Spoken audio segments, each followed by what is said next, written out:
Thanks for coming today. I appreciate it very much, and I'm just delighted to be here. How many of you have never seen me before? This is your first time. Wow, everybody. I keep thinking I'm famous, but I guess, that settles that. Anyway, nice to see you. I've got some interesting ideas to share with you. If you're ready, say I'm ready. And if you'll take some good notes, I got some lists for you to make that you can take home with you and ponder at later times. Some of the things I want to share with you. I was raised in Southwest Idaho. My parents gave me an incredibly excellent start in my life, which I appreciated very much. But I quit school at age 19, unfortunately. My reasoning was, I'm smart enough to get a job. How much smarter do you need to be? And with that shallow thinking, I quit school, age 19, and got a job, went to work. A little while later, got married, started a little family, and I'm struggling and, trying to do my best. But it seems like each year I'm falling just a little bit further behind. Finally, age 25. The climax of my sort of, weariness with where I was, not doing as well as I thought I should. I hear a knock on my door, and I happen to be home alone. When I opened the door, there was a little Girl Scout about this tall selling Girl Scout cookies. And she gave me the finest sales presentation I've ever heard. Girl Scouts around the world, no better organization. And we've got these cookies, only $2, several flavors. And with a big smile, she very politely asked me to buy. No problem. I wanted to buy. Big problem. I haven't got $2 in my pocket. Now, I'm a grown man. I live in America. I've been to 1 year of college. I'm married. I've got a family. And I don't have $2 in my pocket. And I didn't want to tell her that. So I did what I thought was next best. I lied to her. I said, hey, look, I've already bought lots of Girl Scout cookies. I've still got plenty in the house that we haven't eaten yet. And she said, oh, that's wonderful. Thank you very much. And she leaves. When she leaves, I say to myself, I don't want to live like this anymore. I mean, how low can you get lying to a Girl Scout? I mean, that's about as low as you can go. But I promised myself that day I was going to start my search of finding opportunity, finding somebody who could teach me and coach me on doing much better for myself and for my family and for my future. And shortly after that, I met a most extraordinary man, very wealthy, but a friend of mine said, you've got to meet this man. He's rich, but he's easy to talk to. He's got a unique philosophy of business and life. And the more he told me about this man, the more I said, I've got to meet this guy.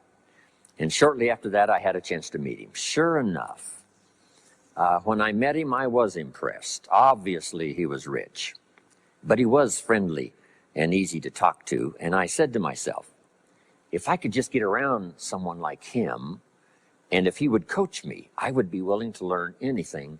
I'd love to be like him. Well, my good fortune was he invited me to join his company, and over the next 5 years, my dream came true. He coached me and taught me how to turn my life from pennies to fortune. And he's not alive anymore, but I'd like to pay tribute to him one more time, Mr. Earl Schoaf, for the dramatic impact he had on my life, especially during that 5-year period. And so my whole life turned around. I made my fortune by the time I was 32, starting at age 25. And some of the ideas that I want to share with you today came from that 5-year experience. Then from there, I got into lecturing and giving seminars, and I've written a few books. And my career now spans about 41 years. But I'll never forget the impact this gentleman had on my life with a few simple concepts that totally changed my life, changed my future, and changed everything.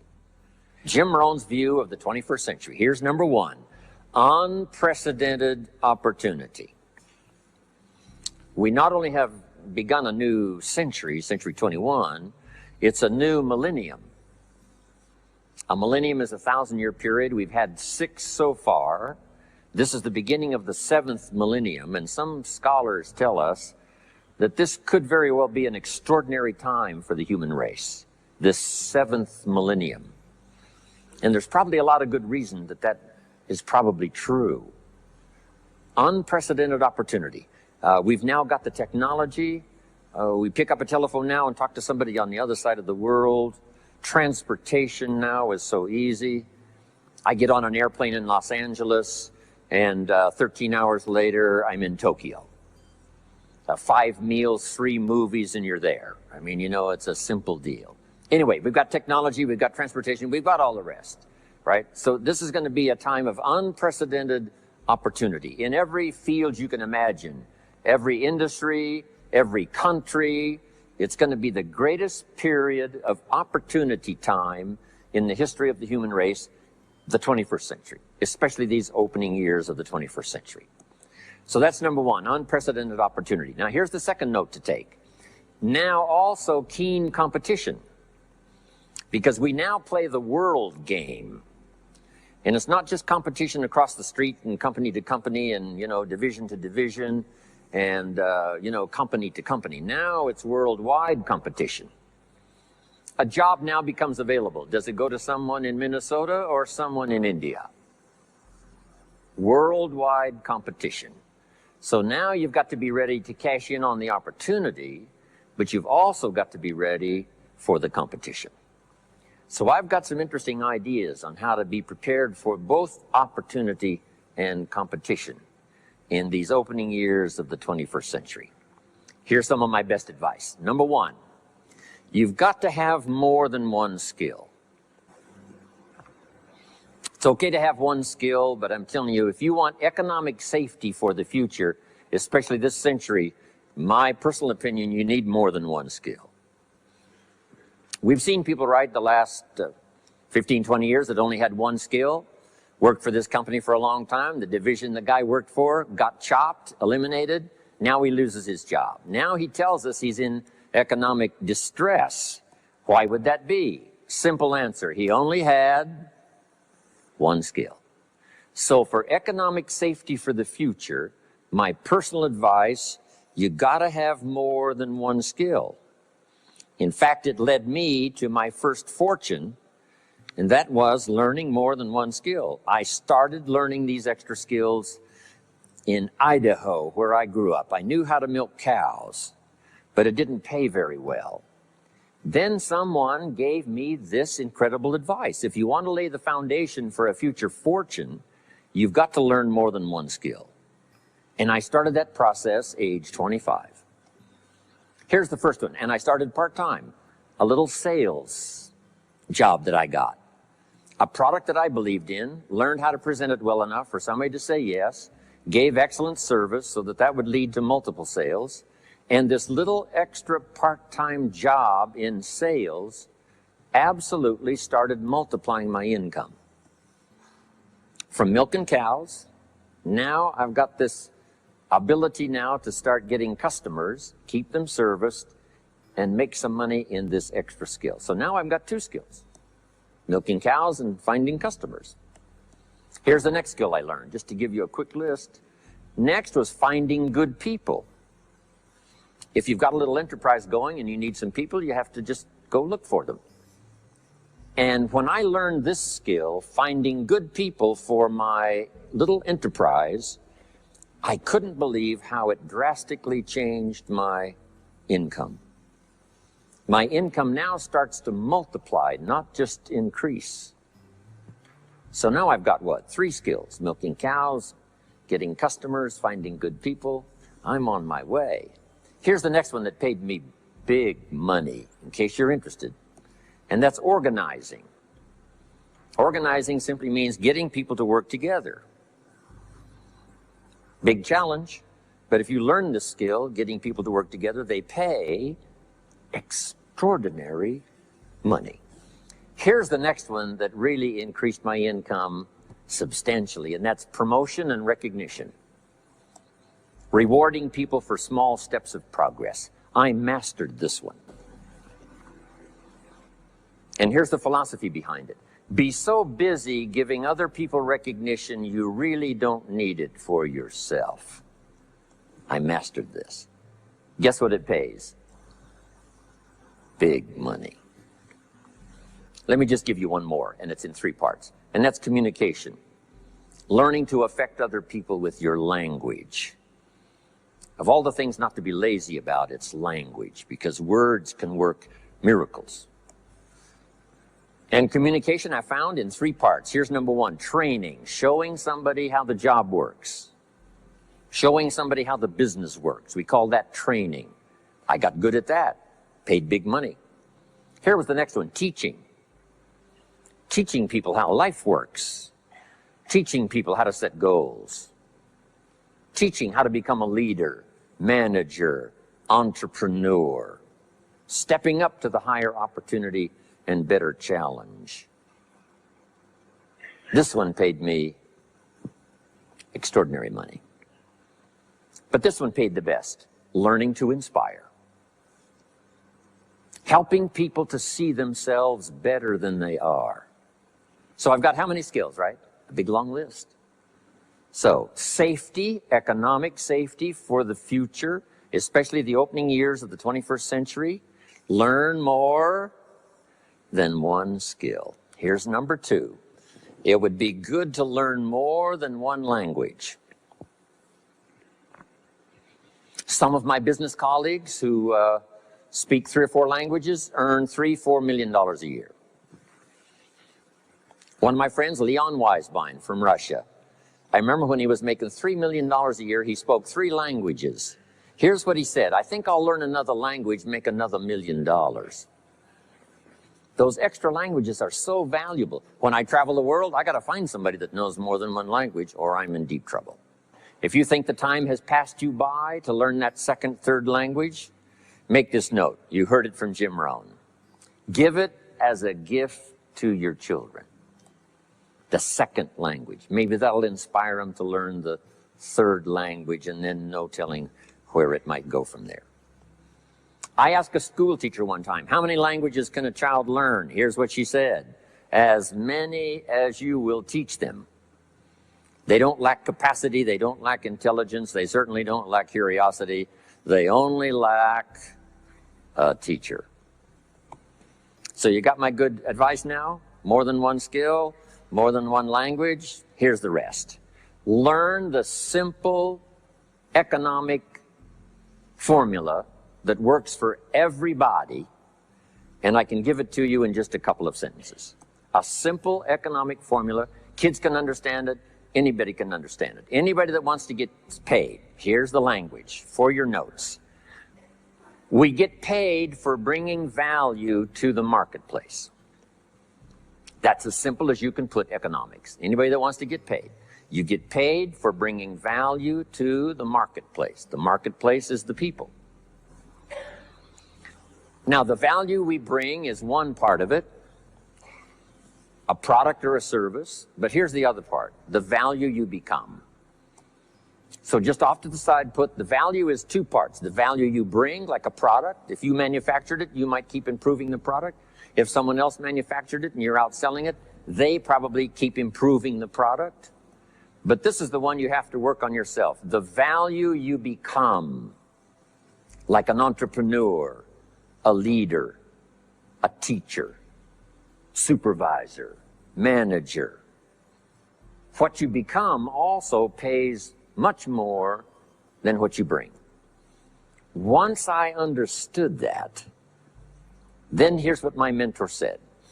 Go to work on yourself harder than you work on your job. If you work hard on your job, you can make a living. Then, he said, if you work hard on yourself, you could make a fortune. So I worked hard on my job and made a living, but I learned, starting with those extra hours per week, learning these extra skills, I started working on myself. And here's a philosophical phrase everybody should take home. Here it is. Success is something you attract by becoming an attractive person. Success is not something you pursue. It's what you attract by becoming attractive. By becoming attractive to the marketplace. What would do that? Multiple skills, multiple languages, and then some of the things I'm going to talk about the rest of the seminar. So, now what else would help you to be attractive to the marketplace besides more than one skill and more than one languages? I've divided it into five simple, basic fundamentals of ideas to ponder and think about that will increase your value to the marketplace. Could perhaps, like it did for me, multiply your income by 2, and then multiply it by 3, and then multiply your income by 4, and then by 5.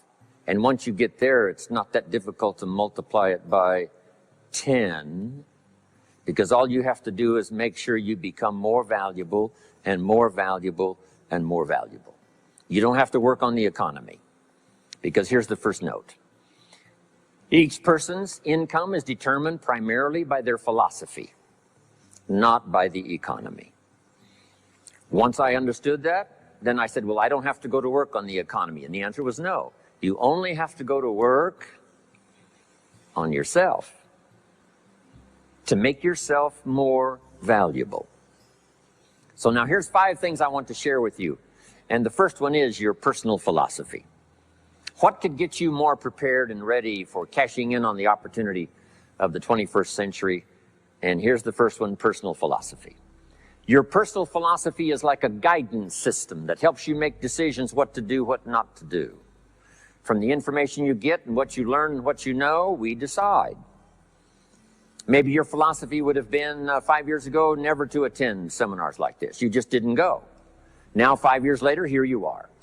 Something happened along the way to change your mindset, saying, hey, for the money and the time, if I just get one good idea and walk away, it certainly is worth the money and the time. So now that little amendment in your philosophy, you now say, I'm going to regularly go, because it doesn't take but a few ideas to make a great difference in your income, personal life, social life, and all the rest.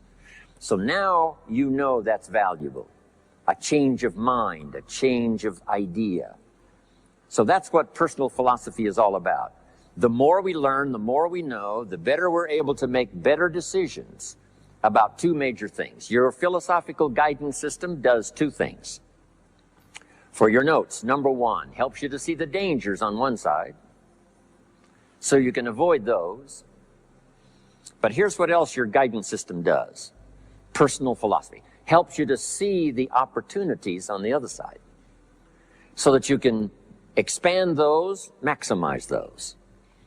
And here's what that's called. The game of life is to minimize the dangers and maximize the opportunities. And the more we know and the more we learn, the more experience we gather in sessions like this, from the sermon on Sunday morning to the books we read and all the rest, helps us to keep continually adjusting our philosophical guidance system so that we minimize more dangers, maximize more opportunities. That's really the game of life. I couldn't put it much more simply.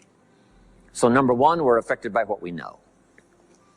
Now, how do we know more things and learn more things that'll help us readjust our thinking so we can avoid the dangers, maximize the opportunities? Here's number 1, learn from personal experience. One way to learn to do something right is what? First, do it wrong, right? Mess up, and then you say, wow, that was costly. I'm never going to do that again. So one way to learn to do it right, first do it wrong. Sometimes a negative experience turns out finally to be positive.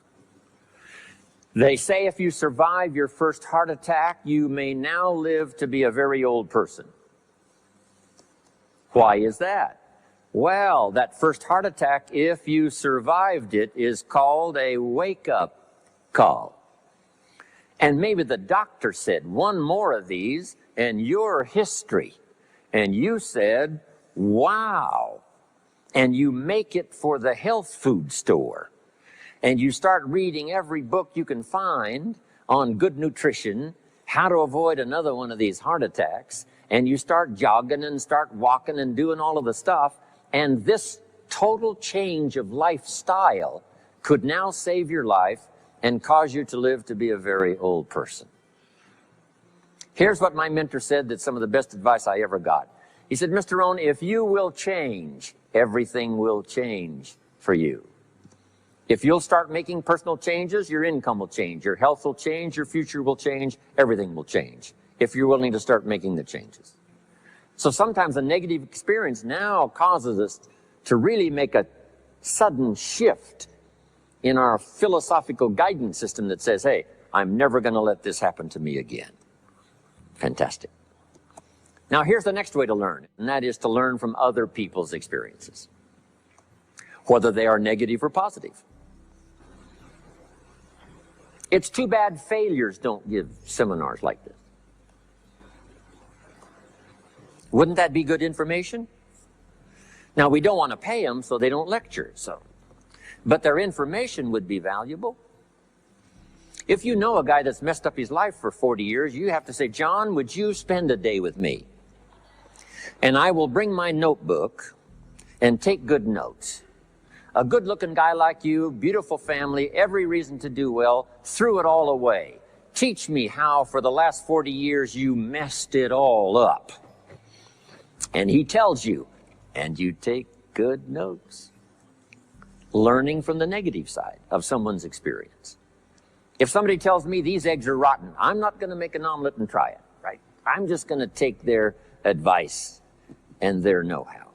So, learn number one from your own experiences, learn number two from other people's experiences. And my mentor taught me to always keep a journal. Here's what he said, don't trust your memory. If you want to live a dynamic life, multiplying your income, multiplying your future, be a good student. If a good idea comes your way, write it down, then ponder it, then perhaps go do it. Okay. Now, your philosophy comes from what you learn, comes from what you know, comes from other people's experiences. 3 ways now to learn from other people. Here's number one, learn from what you see. One of the great watchwords of these early years of the 21st century, pay attention. If you just watch, you can pick up clues. Success leaves clues. And if you'll be a better observer of the winners and the losers, those that are doing well and those that are falling behind, and just take mental notes and good notes and say, I'm going to adjust what I'm doing based on what I see. Here's number 2. We learn so much from other people based on what we hear. Here's good advice on that. Be a selective listener. Listen to voices of value that have experience, ideas, reputation, something valuable to share. Now here's number 3. Read all the books. Now there's millions of books, so you can't read all the books. But make this note. Read all the books you need to read to make you as wealthy as you want to be, as healthy as you want to be, as prosperous, as productive, as unique a human being as you want to be. Read all of those books. Don't leave those books go unread. My mentor got me started on my library when I was 25. I got one of the best. If you saw my library, you would be impressed. I haven't read everything in it, but I feel smarter just walking in it, right? My library. I was smart enough to buy it all. Now I got to be smart enough to read it all. Now jot this down. When you do read, you have to sort through what you read and decide which is valuable to try. That's part of the process of learning. Gathering information and sorting through it. One, the information that would apply to you, and what you think would be valuable based on your current philosophical opinion. So read all the books. Our lives are greatly affected by what we learn and what we know. Now here's number 2 of these very basic 5 things I want to share with you. First, your personal philosophy. Here's number 2, your attitude. First, we're affected by what we know. When I talk to the kids in high school classes, college classes, that's the first thing I tell them. Get the information while you're here. Right? Nothing worse than being stupid when you get out of school. So get the information. Being broke is bad, but being stupid is what's really bad. And what's really, really bad is being broke and stupid. Nothing much worse than that, unless you're sick. Right? Sick, broken, stupid. That's about as far as you can fall unless you're ugly, right? But surely that would be the ultimate, right? The ultimate negative life. Ugly, sick, broken, stupid. So learn all you can. We're affected by what we know, so get the information. Don't be lazy in learning. Don't be lazy in going through the books, building your library, coming to classes like this consistently. Some of them will be so dramatic, your life will never be the same. Maybe this is one of those today. Next, we're affected by how we feel, attitude. This is the emotional part. We need the intellectual part to set sail. So as the winds blow, we can still get where we want to go. Redefine, keep strengthening our psychological and philosophical guidance system. But now we're also affected by the emotions. That's the power. And jot these notes down as I hurry along now. 4 things to consider on attitude and how you feel. Here's number 1. It's how you feel about the past. It's important to make the past useful. Past experience, even past losses, past failures, as well as successes. To review it and go back over it, see where you went wrong, correct that, invest that now in the future. Don't live in the past, and don't carry the past around like a burden, but simply use your past as one of your mentors to help refine mistakes, make some changes that you can invest now in the future. Here's the second attitude. It's how you feel about the future. We look back for experience. But number 2, we look forward for inspiration. Now, where does the inspiration come from? Looking forward. Here it is, learning to set goals. Number 1, decide what you want. Takes more than 5 minutes. Take some time and decide what you want. Where do you want to go? What do you want to do the next 10 years, 20 years?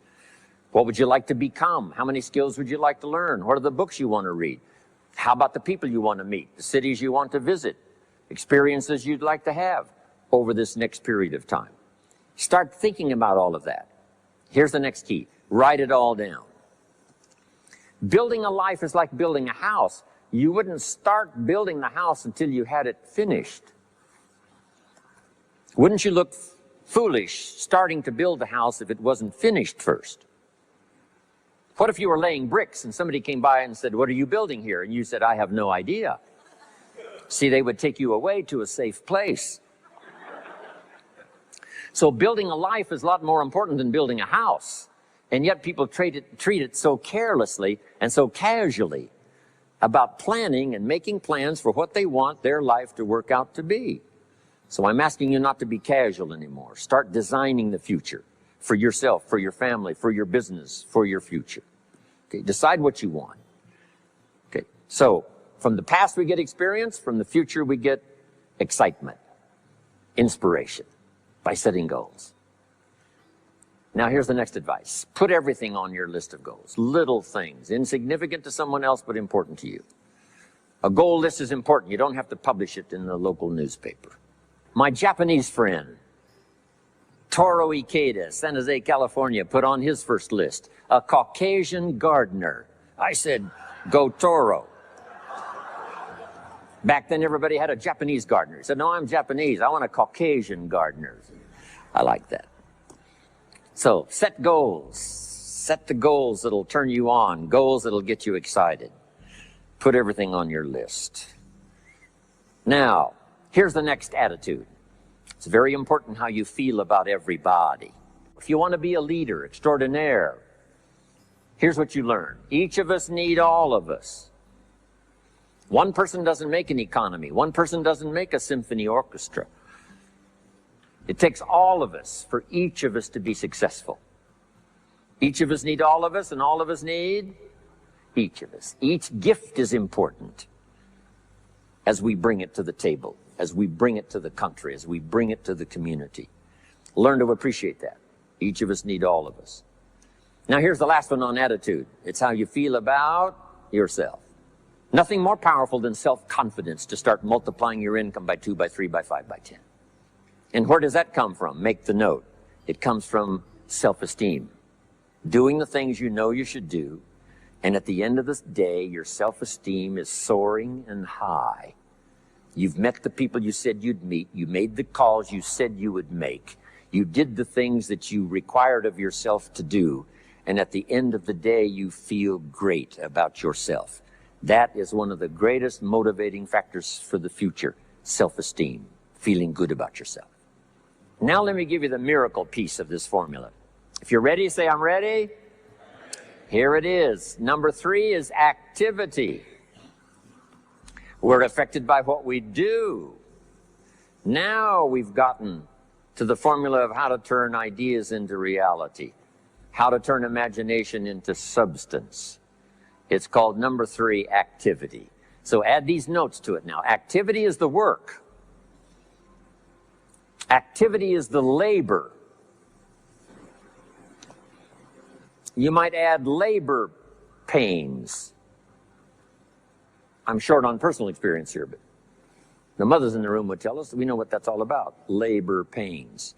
Why would an upcoming potential mother be willing to put herself through maybe a rather painful experience? She said, that's an easy answer, and it's for your notes. It produces new life. Why wouldn't she put herself to the labor? Now comes the miracle of new life. And whether it's new career life or new business life or new friendship life or new married life or new life of any kind, it has to come from the work. It comes from the labor. In fact, labor was so important. Here was the original formula for labor. If you have forgotten it, remind yourself. For your notes, 6 days of labor and what? 1 day of rest. Now, it's important not to get those numbers mixed up. Why is that? Here's why. Why not 5-2? I don't know. Maybe 5 and 2 would be okay. If God would have thought of 5 and 2, he might have made it 5 and 2.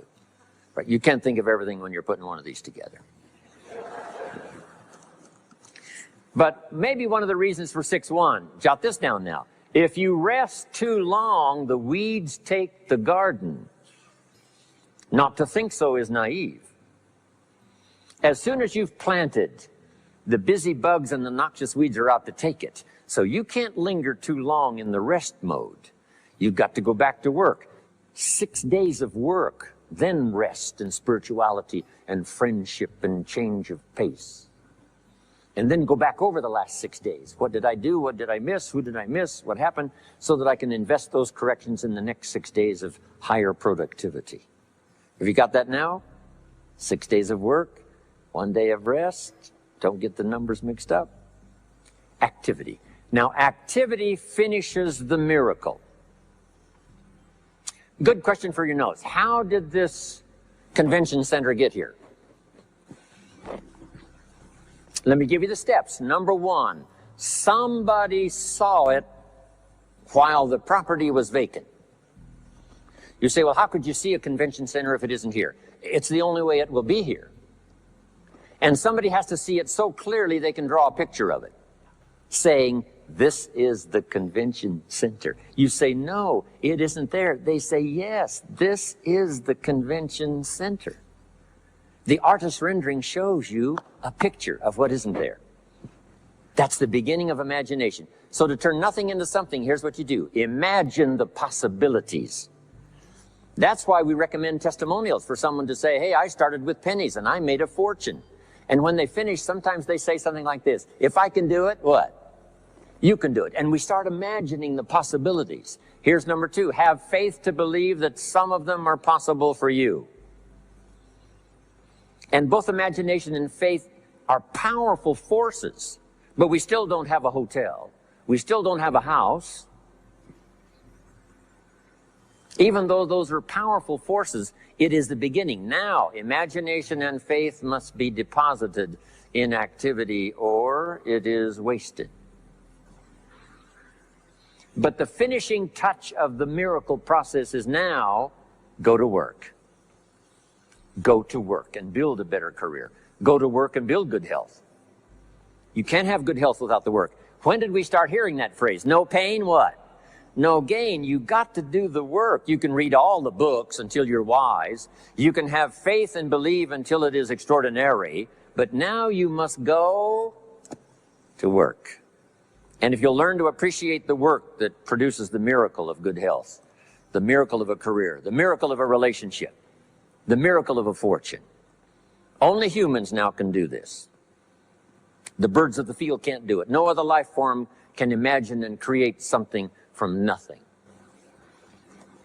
Have faith and then build it and make it real. Only humans. It's an extraordinary gift. Depends on how often you use it. So number one of the ideas I wanted to share with you to make this an extraordinary opening year century for you is philosophy. We're affected by what we know. Second is attitude. We're affected by how we feel. Third is activity. We're affected by what we do. Now here's the final two pieces. Number four, learn to measure progress. Once you've set up a project now, you want to turn nothing into something. Now you must measure your progress. How are you doing? Here's how we teach it to our children. Life expects us to make measurable progress in reasonable time. Measurable progress in reasonable time. That is the game of life. So part of it is not just to set up the proposed project, but as we start working on it, we start measuring how we're doing. Now first, what is reasonable time? You can't ask someone every 5 minutes, how are you doing now? See, that's too soon. Guy says, I haven't left the building yet. Give me a break. Now, we can't wait 5 years. That's too long. So there's reasonable time. So make this note now. What is reasonable time? One, at the end of the day. A conversation a father should have with his daughter today, because the magic is there. If he waits till tomorrow, the magic may be gone. Today. Next is a week. Make that note. Usually, we get paid by the week. Somebody adds up our value to the marketplace, out comes the check. The next week, somebody adds up our value to the marketplace, out comes the check. What I learned to do is to change my value to the marketplace so the check kept getting bigger and bigger and bigger. I didn't have to change the economy, I only had to change myself. Measure your own progress. Success is a numbers game. We demanded of our children, how many years do you want your child to spend in 4th grade? Approximately. About 1 year, right? You say, well, if they're nice kids, would you give them 3 or 4 years? You say, no. This is not a nice game. This is getting ready for the future. This is getting ready for the challenges and the opportunities. You can't linger in 1 grade more than 1 year. Now make this note. The same should go for us as adults. Don't linger more than 1 year in 1 grade of learning. Adult, management, entrepreneurship, leaderships of all kind. Keep up the pace of learning. Okay. The numbers. Measure. Count. Now here's the key. Face the truth. If you're only making this much progress, you know, there's no use trying to kid the world, no use trying to kid anybody else, and especially don't kid yourself.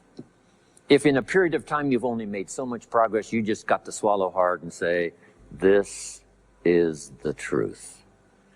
I've got to face it. Now, what could I do to start increasing my progress and make my health better, make my income better, make my investments better, make my value to the marketplace much better, get busy learning the second skill and the third skill and the next language and the next language to increase my value. I got to get busy and do that. See if you will do that. I promise you, one of the greatest motivating factors in the world is progress. And if you'll measure it, you'll get excited. Now here's number 5 of the 5 major things I wanted to share with you to make these opening years of the 21st century really pay off for you. And here's the word, lifestyle. Learning to live well, because the ultimate essence of life is not a Ferrari. The ultimate essence is not a home. The ultimate essence is not a bank account. It's not $1 million. It's not a fortune. Here it is. The ultimate essence of life is learning to live a good life. That's the key. Whether you have modest resources or whether you have mega millions, either way, the real key is learning to live a good life. And so in my closing 5 minutes, let me give you what I think is a good list. Now, this is the short list. In other presentations, I cover a longer list, but this is called Jim Rohn's short list for living the good life. Here it is. Number 1, productivity. You really won't be that happy if you don't produce. And here's the next bit of advice on that. Produce to the max if you possibly can. To produce a little is okay. To produce enough is okay. To produce some to get by is all right. But why not try productivity to the max? Andrew Carnegie, who built the steel industry back in the 30s, here's what Andrew said.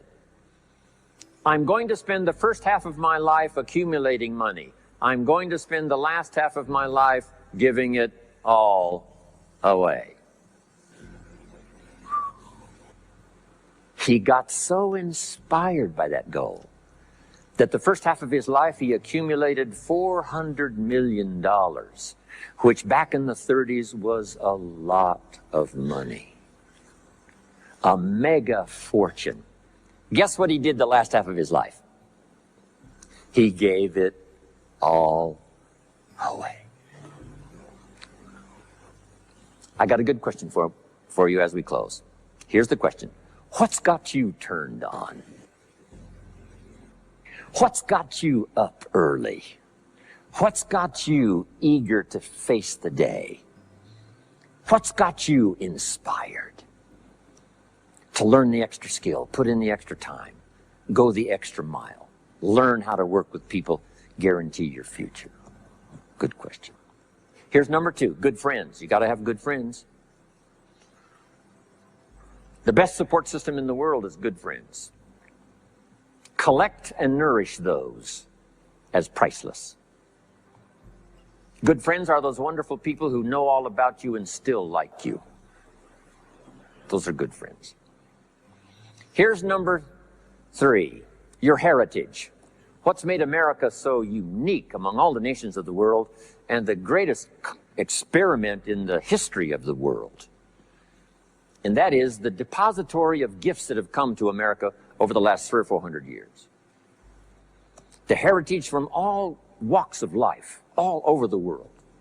Now, the key to keeping America vital and powerful and unique for generations to come is to keep alive these heritages. The music, the dance, the costume, the customs, the literature, the poetry, and all the rest combined together, making us an extraordinary, unusual nation among nations. Keep your heritage alive. Here's number 4, your spirituality. Whatever you believe in terms of spirituality, that's important. And I've got 3 words for you to consider. Here they are. Study, practice, and teach. Whatever you believe in terms of spirituality, study, practice, and teach. Don't leave your spirituality unstudied, don't leave it unpracticed, and don't leave it untaught. It's one of the major components of a good life. And now to close for your notes. Take special care of the inner circle. Family, close friends. Nourish them, they will nourish you. Inspire them, they will inspire you. And take care of the details, the little things that makes it special for family and friends. When my father was still alive after my mother died, my father lived about another 7, 8 years. When I used to travel, I would try to call him while he was having breakfast with the farmers, southwest Idaho. Make a special day. If I'm in Israel, I got to get up in the middle of the night, but I call in the middle of the night, Papa, I'm in Israel. And they would bring him the phone in this little cafe called the Decoy Inn. And Papa would say, Israel, son, how are things in Israel? And he'd talk real loud so everybody could hear. Right? Say, Papa, they gave me a reception last night on the rooftop overlooking the Mediterranean. He'd say, overlooking the Mediterranean. Now he's got a story to tell for the rest of the day. My son called me this morning while I was having breakfast with the farmers. I know he had to get up in the middle of the night. Special days. One more scene. I thought about my father walking down the lane on the farm to the mailbox, opening it up. And this is for your notes. Make sure the mailbox is not empty. My father lived to be 93. What kind of an experience would that be for a day? Age 93, open the mailbox and it's empty. Even if it's just a postcard, make sure the mailbox is not empty. The details, the inner circle. And now here's the last. Maybe, just maybe, some of the things I've shared with you have been seeds that have fallen on your consciousness at the right time.